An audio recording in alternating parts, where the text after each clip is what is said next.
Hello everyone. इस बच्चे की कॉल मुझे मेरे पास के गांव से ही आई थी, जिससे पता लगा था कि 2 दिन से ये कुछ खा पी नहीं रहा है और ये रैंडमली एक ई रिक्शा वाले अंकल उन्होंने पाल रखा है इसे।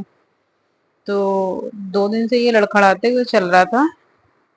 देन उन्होंने जब ये गिर पड़ा तब उन्होंने मुझसे मुझे कॉल करी कि ऐसी ऐसी कंडीशन है। मुझे जब मैं फर्स्ट टाइम पहुंची तो मुझे ऐसा लगा कि शायद रेबीज हो सकता है, तो मैंने पहले इसका मुंह बांधा। देन देखा कि कहीं पे किसी तरह की कोई बाइट की चांसेस तो नहीं है। फिर मैंने अपने डॉक्टर को ये वीडियो भेजी तो उन्हें लगा कि डिस्टेम्पर है। मैं इस तरह से ये कपड़ा लगा के देख रही थी कि बाइट वगैरह ना कर रहा हो, क्योंकि इस चीज से इरिटेट होके जो रेबीज वाले डॉग्स होते हैं वो बाइट करने लगते हैं, तो उन्हें डायरेक्टली हाथ नहीं देना चाहिए क्योंकि वो आपको बाइट कर सकते हैं। तो ऐसे सिम्टम्स तो मुझे नहीं लग रहे थे। मैंने उससे भी देखा, मैंने लकड़ी से भी देखा, मगर वो इरिटेट नहीं हो रहा था। देन मैंने उन्हें वीडियो भेजी डॉक्टर को और बोला कि मुझे जो भी ट्रीटमेंट वगैरह हो वो बता दें।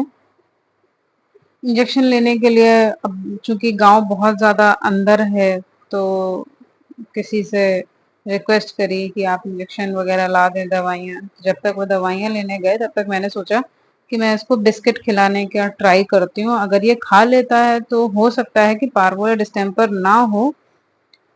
एक अलग से ही भी बीमारी होती है जो इनमें फिट्स आने लगते हैं। ना पार्वो होता है, ना ही डिस्टेम्पर होता है और ना ही रेबीज होता है।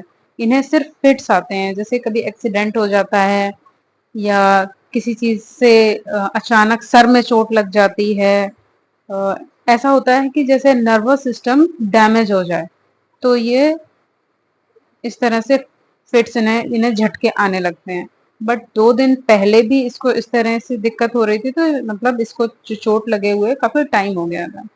बिस्किट ये इसलिए खा रहा था क्योंकि पार्वो, डिस्टेम्पर और रेबीज वाले बच्चे कुछ भी कंज्यूम नहीं करते हैं, कुछ खाते ही नहीं है, पानी भी इवन नहीं पीते हैं। बट ये बिस्किट इजीली खा रहा था। चांसेस थे कि ये बच जाए। मेरी पूरी कोशिश थी। मैंने दवाओं के लिए किसी को भेजा। काफी 1.5-2 किलोमीटर दूर दवाएं हैं। मैंने इसको बिठाने की भी कोशिश करी कि बैठ जाए तो मे बी इसका बैलेंस बन जाए। बट ये बाइट तो बिल्कुल ही नहीं कर रहा था। बच्चा बहुत ज्यादा सीधा था।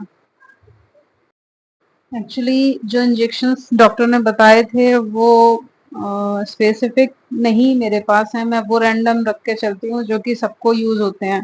तो ये जैसे ही मेडिसिन मेरे पास पहुंची हैं, मैंने उन्हें इंजेक्शन दिए बच्चे को।